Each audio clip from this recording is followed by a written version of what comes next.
Let's see here.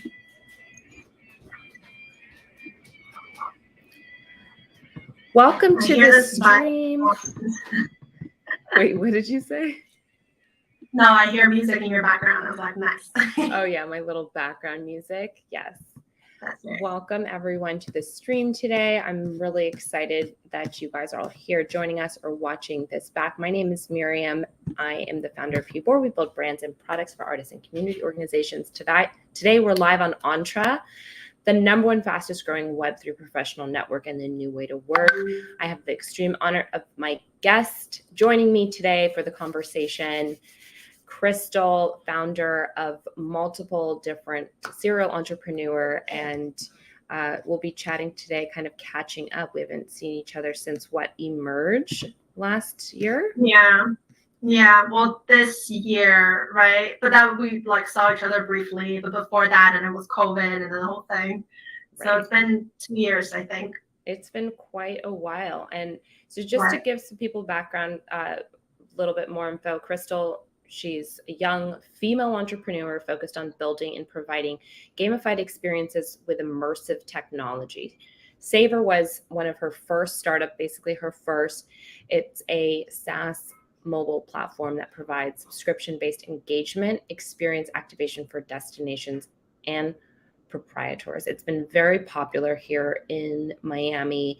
It's super fun. Definitely check it out. She also is the founder of Zheng Commerce, which is a boutique consulting firm that specializes in supply outsourcing, contract, and business development. In less than a year, she has won and supplied over $2 million in contract value to state and local agencies. So we're really excited to have her with us today. Furthermore, she's a Babson WIN Lab top 3 finalist in 2019 for Involve Entrepreneurship USA award winning, and a grantee of 2020 Miami Herald pitch competition, travel and tourism sector. And also in 2019, she won the Miami Hype Awards entrepreneurship recipient. So very excited to have you here. Thank you. It was nice how you summarized everything. I couldn't have done it better. Yeah. So how I haven't seen you out since I've been back in Miami out at networking events. You must be heads down working, or where are you hanging out these days? So I've been working a lot, and like you said, I have multiple businesses, right? You have SAVR, and now I have Zheng Commerce. So when people start introducing me, the conversation gets a little, okay, what founder is she? Is she with SAVR or is she with Zheng Commerce? So a little background on SAVR, because I'm sure you're not aware. In 2020, when we were talking to a lot of local agencies to activate parks, and as well as a lot of really established malls and tourist destinations, of course, and it was 2020. Yeah. So in March of 2020, we were, on the table getting signed with different contracts, and everybody closed. That's what put a pause on SAVR, and that's when Zheng Commerce came to life in 2020. And that's how I was able to do all of the supplies and continue to grow Zheng Commerce. And that's why I'm a little not as active in the tech scene, because Zheng Commerce is just growing and scaling faster than I thought it would be. Yeah, totally. That must have been a crazy pivot for you, and kudos for powering through and opening up something else. And obviously you're finding success in that. So good job. Thank you. Yeah. So why don't we come telling a little bit people about how you decided to be an entrepreneur instead of just going and working for a company? What made you decide, I'm going to go ahead and do this? And even when your startup faced a global pandemic, instead of going and getting a job, you said, nope, I'm still going to just continue working for myself and building my own company. Right. I think a lot of it has to do with influence, and how I started becoming an entrepreneur or starting my first business, SAVR, or having ideas, is when I was at this amazing co-working space that doesn't exist anymore here in Miami, but I'd like to pass down the legacy. It's called CIC. It's an amazing place. I've met a lot of people, a lot of awesome entrepreneurs. By that time, I was, interning for a small startup, which was a game startup, and the founder was amazing, was brilliant. He's a serial entrepreneur. And that's how, at a young age, when a lot of people are facing, okay, do I look for a job? What do I do? And I was introduced, entrepreneurship. And not only introduced that, I was shown by a lot of people that are around me how to do it. So that's kind of how I took on initiative of starting my own company, starting the first idea, and just going through accelerators, meeting great people. And then after that, everything was supernatural. It was, I don't really think, let me look for a job. What do I do? It was automatically, hey, there's another business opportunity. Yeah. And so what do you think are some of the challenges of being an entrepreneur, and what are some of the things that come easy, if there's any? So I've experienced a lot of different, SAVR in the beginning was a venture-based startup, and now Zheng Commerce is different, right? So I've experienced both sides of starting up a business. You have the looking for funding, and I'm going to 10x, and then you also have, oh, I'm a small business, and this is what we do, and this is how we plan to scale. As an entrepreneur, I feel like easier things, you can see a lot of opportunities, at least for me. I'm seeing a lot of angles and a lot of opportunities that can scale a business, whether it's within the sector or it's outside of my sector.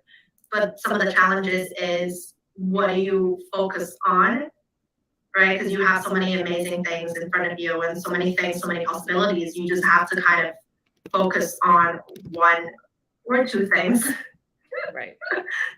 Right. Totally. Well, what made you decide to go with Zheng Commerce? Like what made you be called to that niche? So it was because of COVID, right? I was in the mix up of my own business getting paused and what's out there. And if you're not aware, during COVID, there was a lot of supply chain issues. Mm-hmm. And people within my network was starting to ask around of, what's available, what's out there, who can help me. And that's kind of how I saw the opportunity, and that's how I got in. So I was able to supply a lot of hospitals, a lot of state and local government agencies. And I still have contract with these organizations to continue to support. Even now we would like to consider that COVID is over, but we're still in this kind of zone where supply chain is messed up and there are a lot of shortages, and I just want to come in and bridge that gap. Yeah, what's up with, can you source some of those chips for the Toyota dealership so I can get a Maverick? Because I'm like really over it. Everything. I'm currently changing my AC, and my AC lead time is till the end of this year. So everything is being delayed, and it has to play with a lot of different things in the world. Yeah. But do you plan on going back to SAVR at some point, or you're not sure yet if you'll continue that? Right. I don't know, because these are the challenges that I'm facing as well, right? What do I pick and what do I choose? I have a business in front of me that is growing and been doubling every year since I started the business. So that's, what do I choose? Do I dedicate more time on something that is generating revenue? I can see a future of scaling. Or do I go back to something that I'm passionate about too? And I was so close to see things happen. I don't know. I hope I can. I hope at one point Zheng Commerce I can build Zheng Commerce to a point where I have systems and it can run on its own.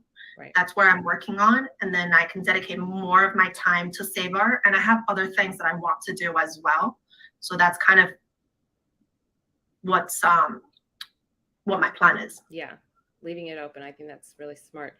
And there were some interesting things that you did with SAVR that will make an impact in the industry regardless. I think you coined a term that was pretty meaningful.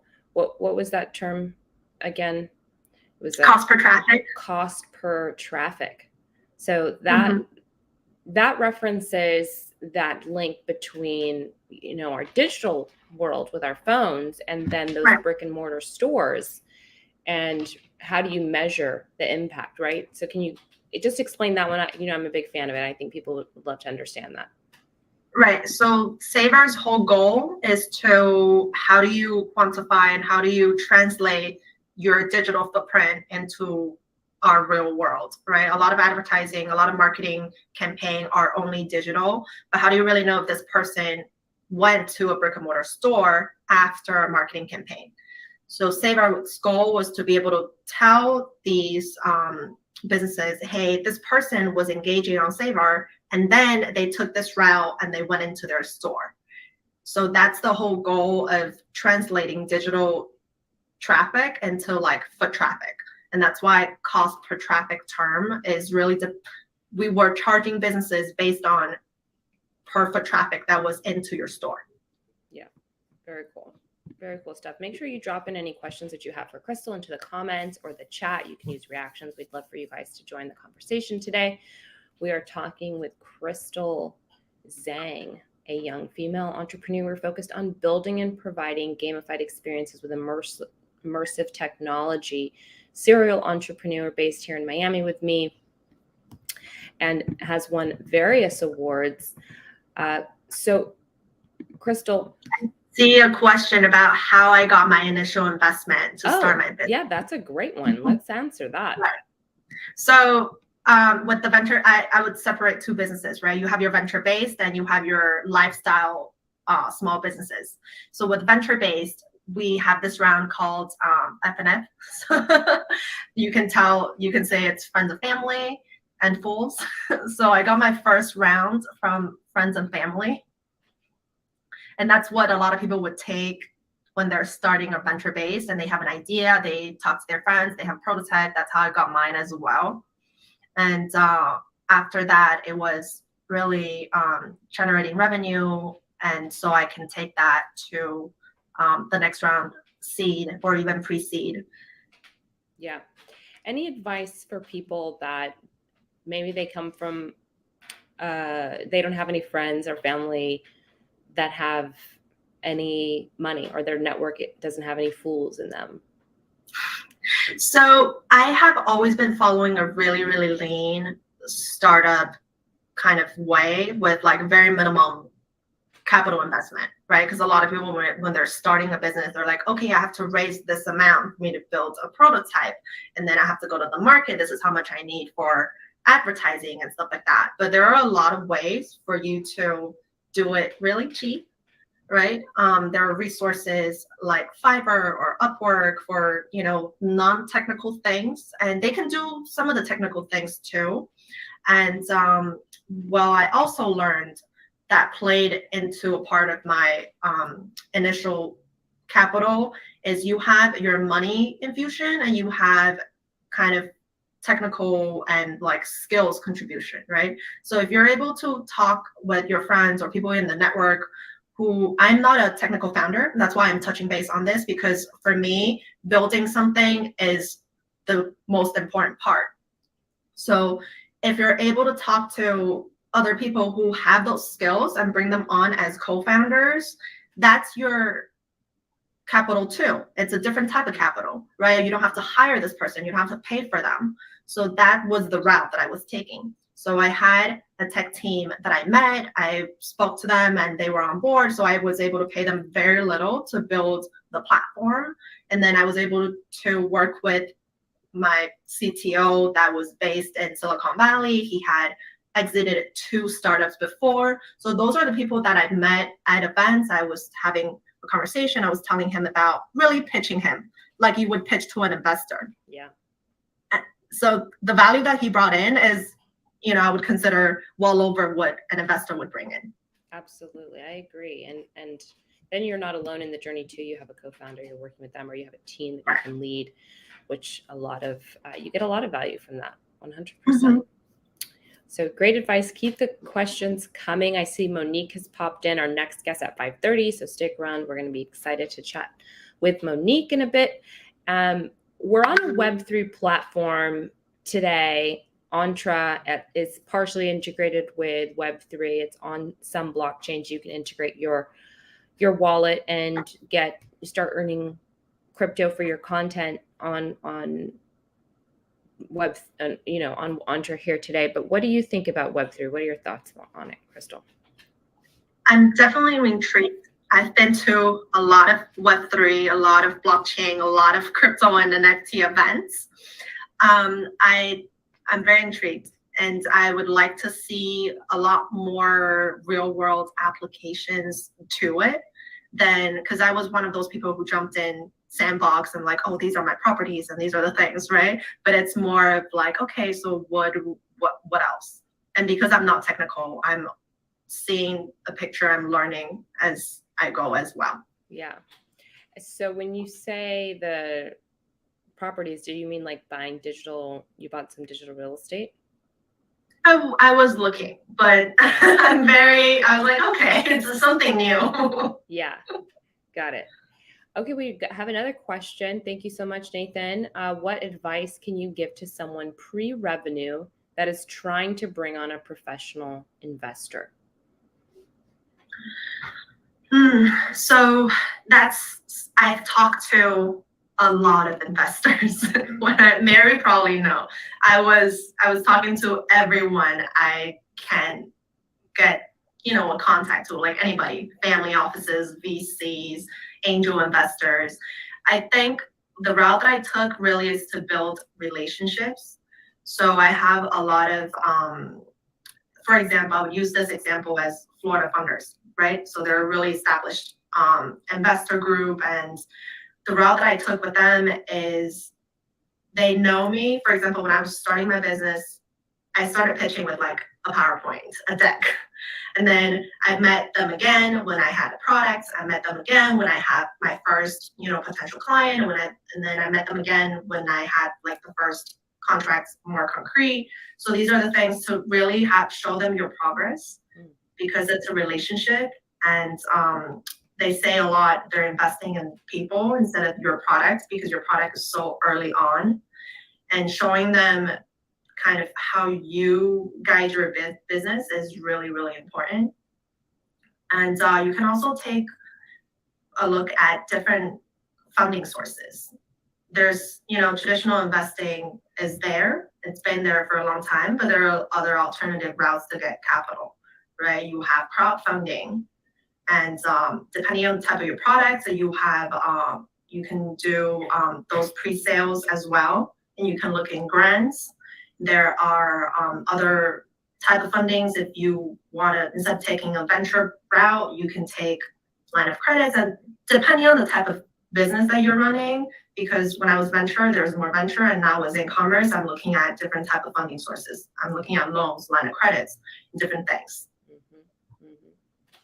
And when you're chatting it up with investors or just people in general, and there's always people that, even if they don't mean to, maybe they come across a little critical, or there is also that statistic in funding for women that when women are pitching, they often get questions from investors that are, I think, what are called preventative questions. Like this was literally studied, and those types of questions they more easily like put you on the defense, and also they will they tend to go down the talk track of like not making your business look as good. They focus on like the challenges that you might face, versus when men are pitching, they don't get preventative questions at all. So when you get these types of like criticisms or things of that nature of your brand, like someone, thinks like, oh, it's a bad idea or something, that how do you handle things like that? I did get a lot of those. And it's just finding the right person. I also get a lot of investors who are really motivated. They are like, okay, this is great, but they're pointing out real questions. So, I mean, you just kind of have to let it go. That's how I did it. And one of the good things that I did is I sent all of my potential investors update emails.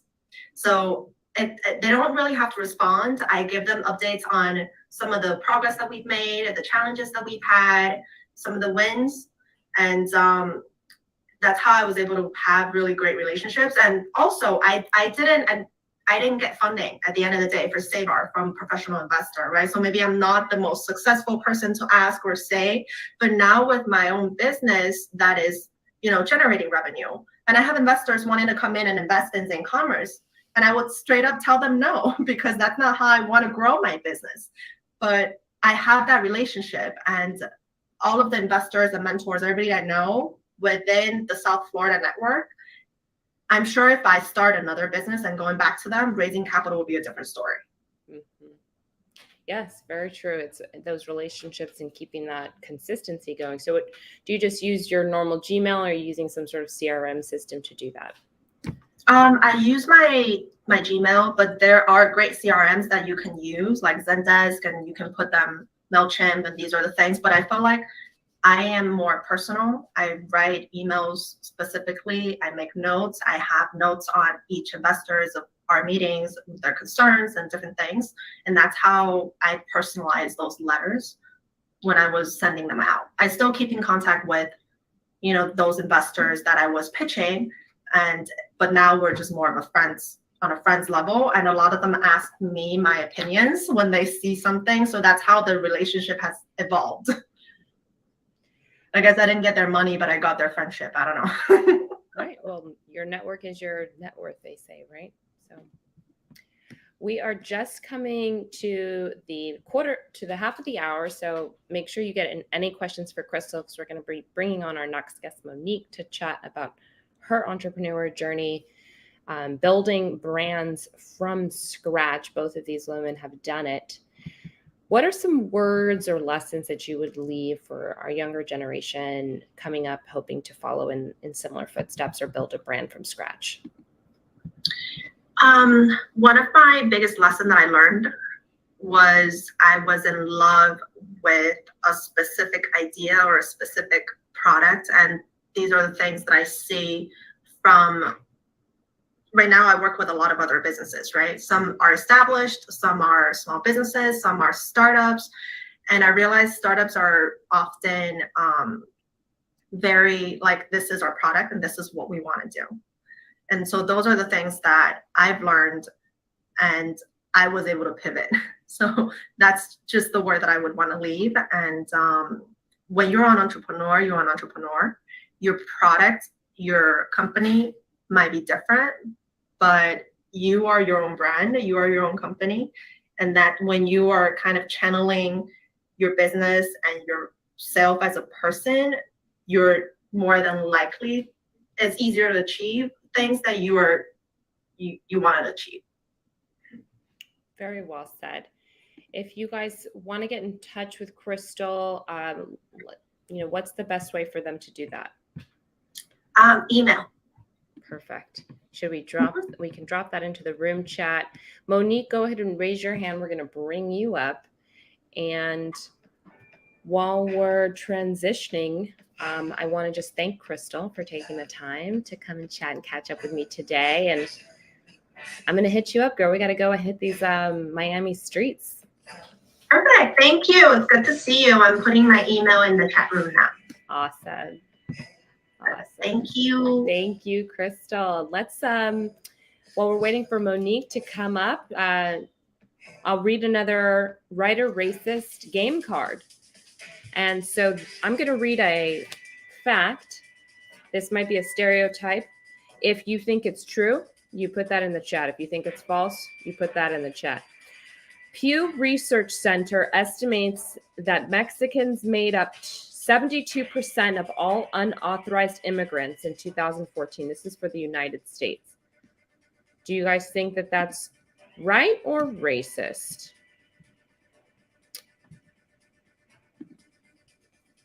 Let us know.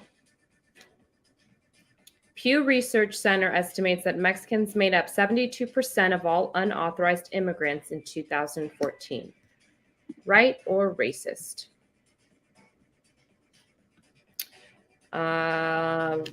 We will maybe read the answer at the end. So you guys can, okay, John says that's right. Unfortunately, John, I'm sorry that is racist. Not, this game is awful, but it's great because it teaches you some things.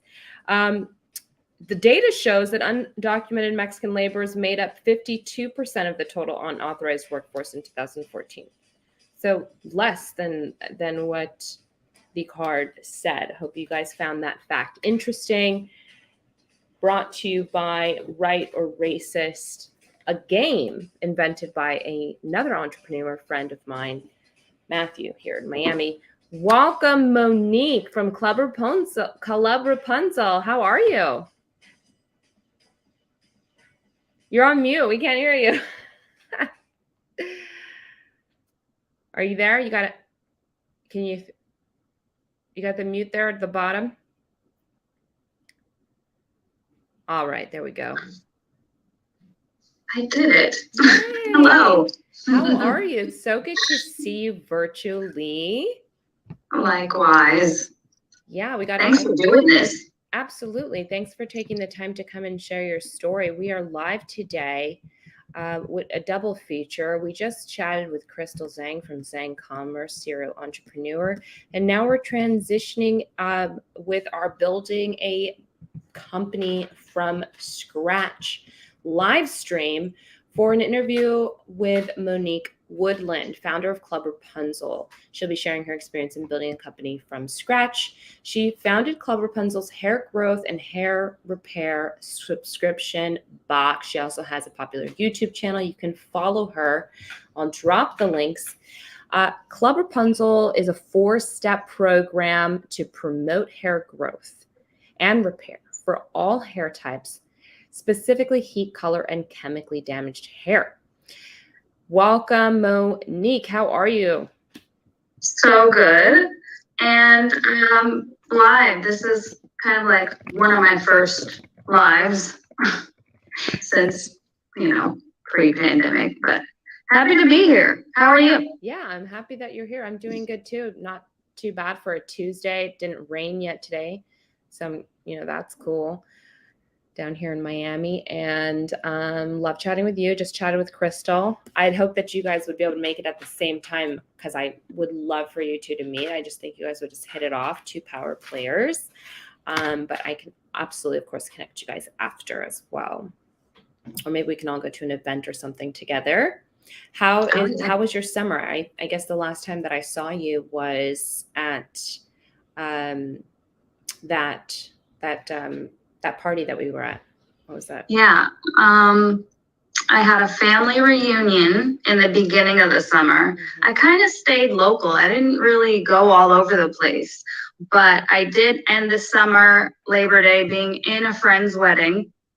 And then I also went to Seattle the week after, so last week, for the Amazon Accelerate conference. So I feel like I did get kind of my travel in, towards the end. Yeah. Love that. Very good. How was that Amazon conference? That sounds very interesting.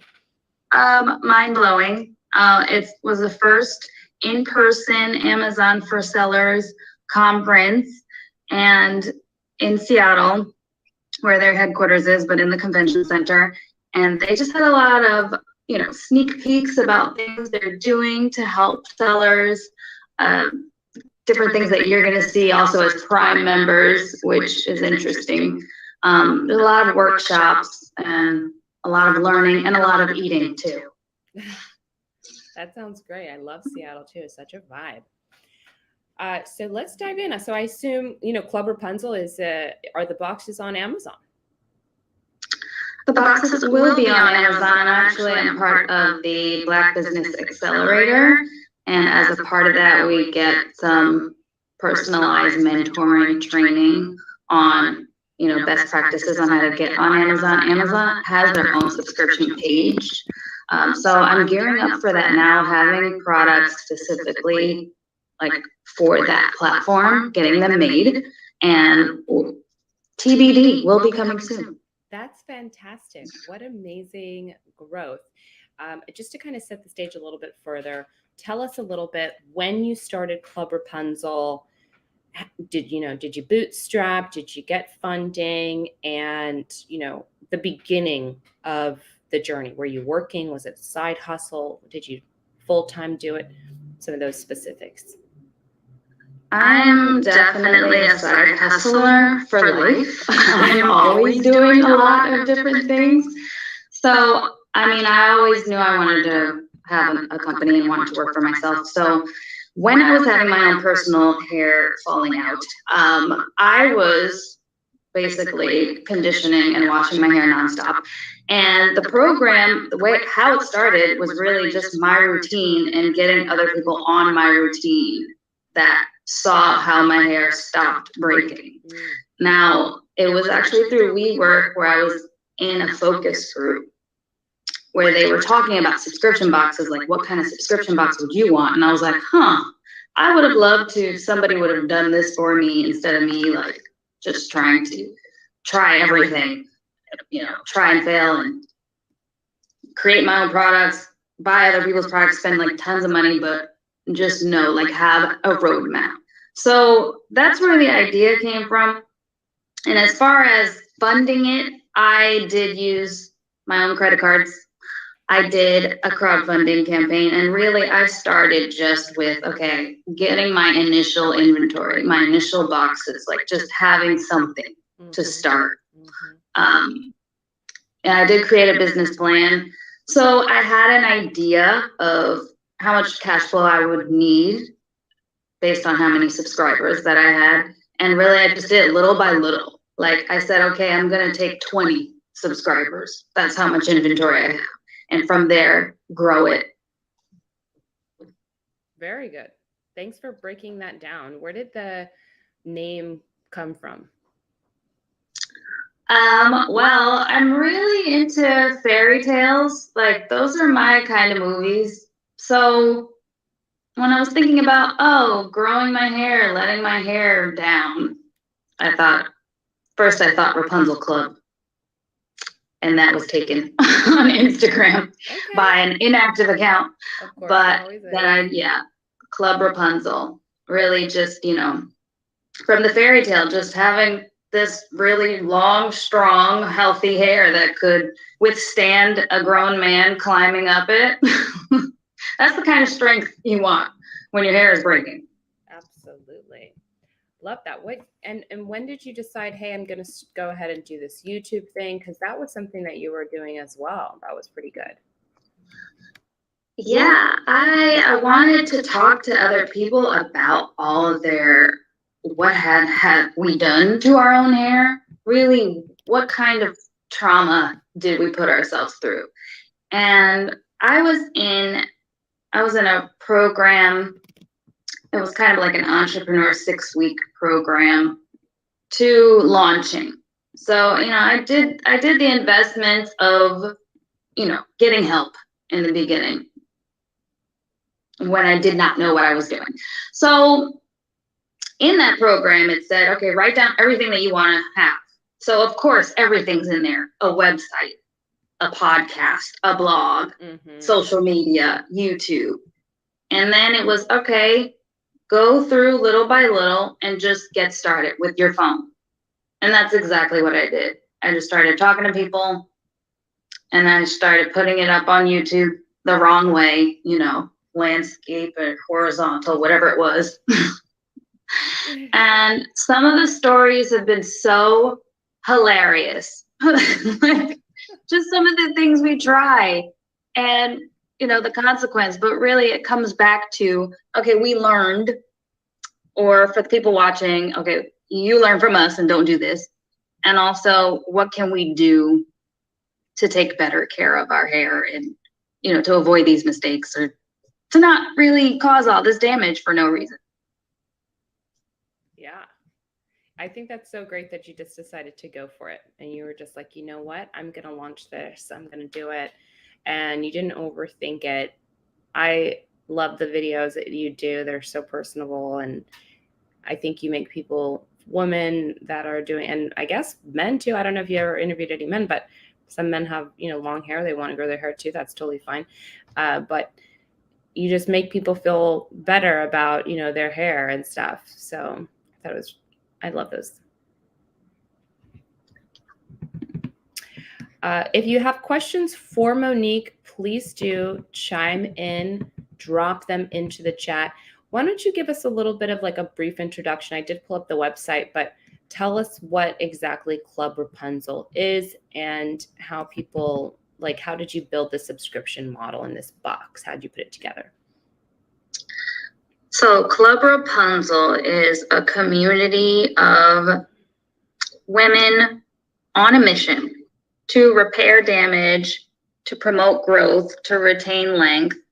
And really, we do gear towards people that have used heat, chemicals, color in the past, whether they were just not knowing how to wear their own natural hair as it grows, or they're trying to fit in, either look younger, covering up grays, or just, like I said, didn't really grow up knowing any other way. Because really, we want to normalize healthy, natural hair to the point where having great, healthy, huge hair, like you can see mine, is not like a surprise. So we want to just promote letting your hair down, living your best hair life, and taking care of yourself in the process. So we help women to do this by providing a quarterly box of quality products, but it also comes with some weekly wellness tips, tasks, challenges, and community support so that you keep going. And the difference between us and, other subscription boxes out there is it's not a gift. It is really, even though it is kind of like a gift to yourself, it is a regimen. It is a routine. It is things that you do consistently so that you will see the results. As you can see on the website, and you can see some of my photos too, of when I bleached my hair and half of it fell out to what it is today, and other days when, I stretch it out and do all sorts of cool things that I couldn't do before. Yeah. We're getting some questions here. Thank you so much for those. How are you doing your marketing? Do you pay for ads? My marketing is pretty much all organic at this time. I have done some Pinterest ads in the past. My marketing is done through Create Joy, which is a subscription box marketing platform. They have over 30,000 subscription boxes. So they do a lot of just emailing on behalf of the people on their platform. So I do not do any paid ads at this time, but I will. Is this it? Did I pull up the right one? That's it. Yes. And it is a great place to start a subscription box if anyone is interested in having a subscription box company. I can see this being really addictive for people. This website, it's got like a wish.com feel to it, like, house plants, the little cocktails, healing crystals. Oh yeah, this is definitely, they've got something going there. Very good. Great question. So no ads, just, organic, a little bit of great box. Very, very cool. And so you creating content, you're a content creator as well as an entrepreneur, and you're doing it on the side, which is incredibly difficult and challenging. So kudos to you for that. But what do you see as like the future of content creation? There's so much changing these days with content creation. YouTube's trying to be, copy the algorithm of TikTok. They're changing all their search terms, short form, long form, quality. What are you seeing from your perspective as someone who's creating content? I feel like every platform kind of wants to have their own content creation portion. Even when I went to the Amazon conference last week, they were talking about having, Amazon Live, which they already do have. So another way to go in and see influencers and celebrities speak about products and highlight different products. I think there's never going to be a shortage of long form video or short form video. People will always need to consume content. So video, I definitely think video, live, trends that they're going to keep going. Trends and things like that.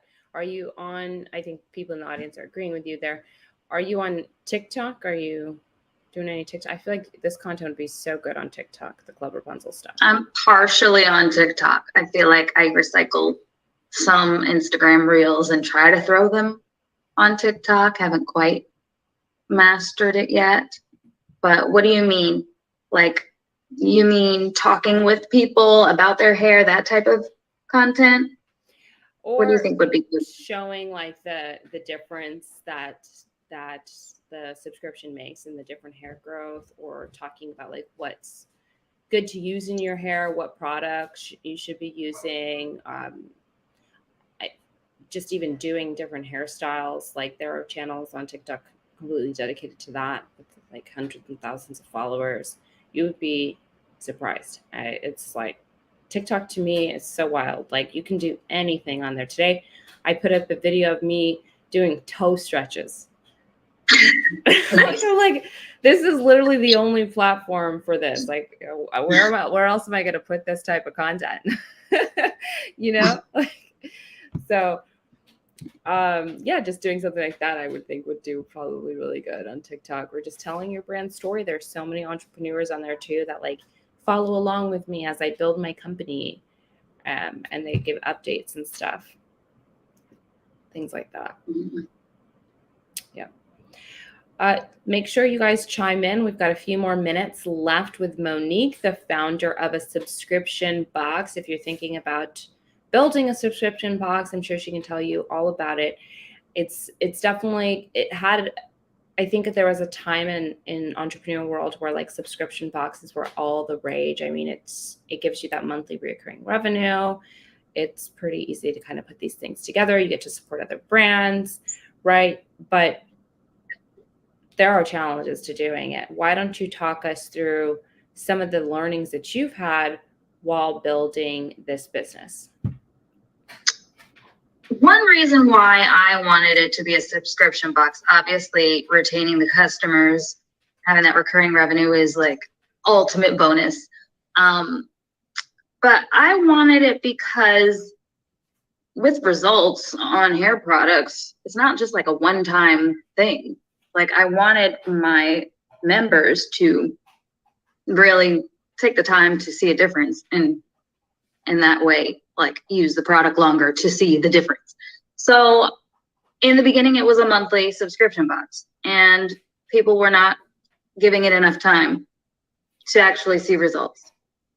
And so the best thing I've done so far is turn it into a quarterly box. Yeah, so that one-time impulsive purchase is not the same, but it's better. It's more loyalty. I mean, my average length of customer went from like 112 days to like, now I'm at 276, something like that. It's almost a year. Yeah, amazing. I want them to go through a whole year of the program to see what it looked like from day 1 to day 365. And in order to do that, I had to make some tweaks, making it quarterly, have more of an automation process with the weekly tips and tasks to, track progress. Asking for photos is a big thing. Just having that extra customer service. These people, like, I'm small enough where I can kind of put some handwritten notes in there and do the things where they are loyal to me and, my company. So obviously having the results, but really putting that customer service in there. People buy from people they like and they trust. So I want to make sure I'm making the effort to connect with them on that level. And so the stuff that you're putting in these boxes, is this something that you formulated for Club Rapunzel exclusively, or are you like sourcing stuff from other places and putting it together in a box? It's exclusively made for Club Rapunzel. Amazing. So all the things that I was trying on my own hair, I went to a manufacturer and said, this is what I need.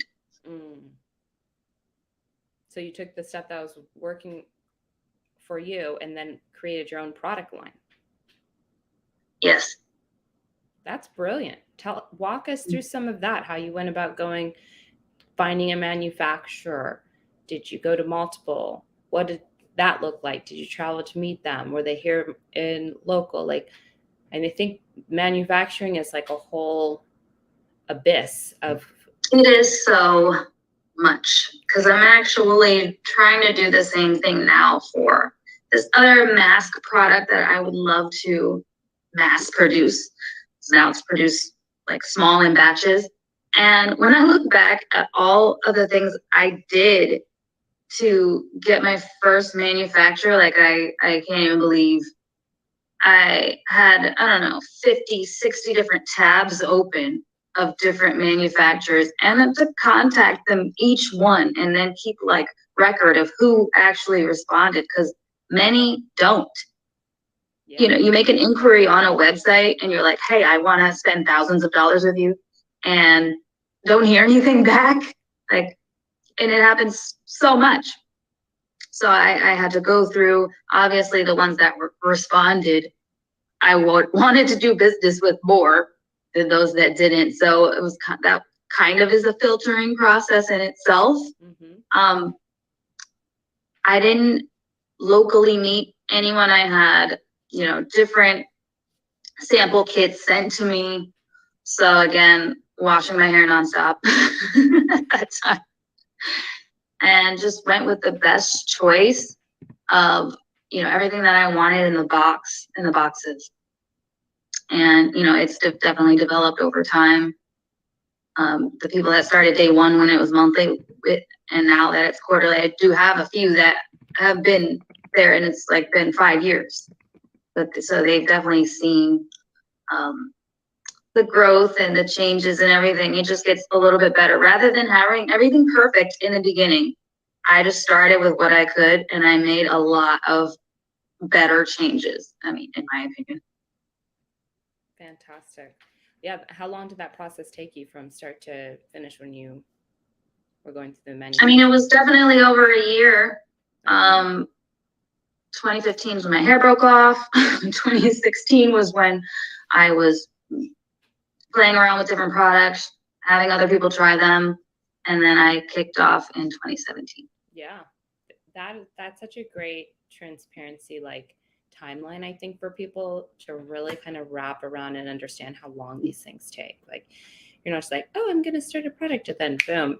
It's like just a year into research of the manufacturing, right? And then you've got to go into planning the launch and things like that. If you have questions, feel free to drop those into the chat or the comments, and we will make sure to ask them. What about criticisms of your brand? We kind of talked with Krystal about this. I'd love to ask you this question as well. Like, how do you take any criticism of your brand? Yeah, I just try to educate really on my community, what the mission statement is, which is to help women with their hair dreams, lengths, health. I always kind of go back to my own experience, but also, you know, I might think, oh, this is the best company ever. I'm a little biased. So I have to go to my testimonials, and there are many, you know, and I've got testimonials from people that just tried it one time and left a review immediately, and then those that over time saw a difference. So, and I do tell people to trust the process, you know, as far as the customers, you know, that have bought in and that are trying it. As far as people that are kind of outsiders, does this really work? You have to try it. What can I tell you? It's something you got to try for yourself. So really just going back to my own personal story and testimonials has been the best way, I guess, to combat any criticism. And other than that, I mean, any criticism in general, you have to look at the big picture about. You can get kind of daunted by, especially if you're making video, and if videos go viral. I haven't had that many, but the more attention it is, the more comments there's just naturally going to be.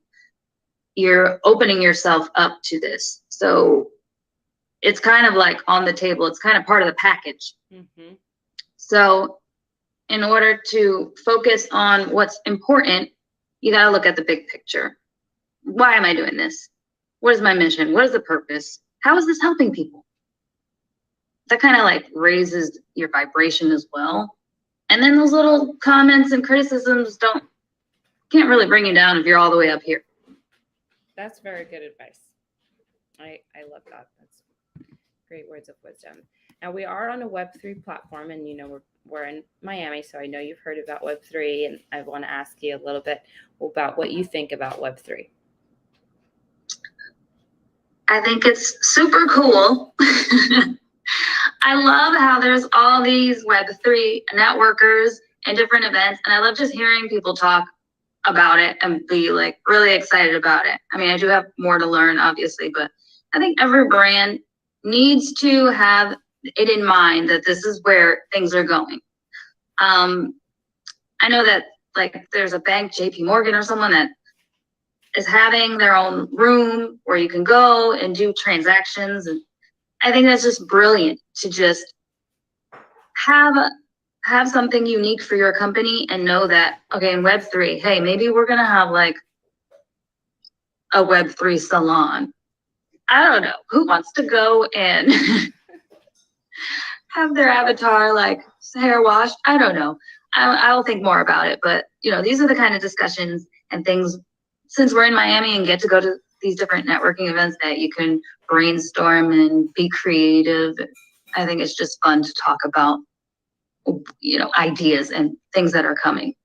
Absolutely. Definitely. It's a good place to be for all of that. There's plenty of events and exciting experiences. You mentioned a little bit about a new product, potentially like a face mask, but what other projects do you have going on? What's next for you? Definitely focusing on getting on Amazon with their subscription box. I did make a Yoga for Hair Growth ebook, which is on Amazon on KDP. It's free on Kindle Unlimited. So if you follow any of my social media, you'll see it every day in every story. And an audiobook will be to come with that. So you can actually not just read a yoga class, but hear a teacher teaching a yoga class and following along with audio. It is an intermediate class, so it is for those that can hear the movements and actually do them and don't need to look around and see anyone. I am interested in having more videos talking with people about their hair experiences, any growing up hair disasters, mistakes, or wins. So if anyone is interested in sharing a story, I would love to do more of that as well. And then as well as just getting on more platforms, getting more exposure on Amazon, on Walmart, once those new labeled products with all of the required barcodes, once I have those. I love it. Very exciting stuff. And let me know how I can support you along the way. I'm one of your biggest fans. If people have more questions, they want to get in touch with you, what's the best way for them to do that? I'm always on Instagram.com/Club Rapunzel. I basically live there. My website, clubrapunzel.com, does have a chat box. It's interactive, in which I respond or email later. Yeah, those are pretty much the biggest ones. I'm on Facebook, I'm on Pinterest, I'm on TikTok. We'll be on TikTok more now that we're talking about it. Yeah. But yeah, social media and website. Excellent. Yeah, I think that could be really great for you guys. I could see some fun TikToks.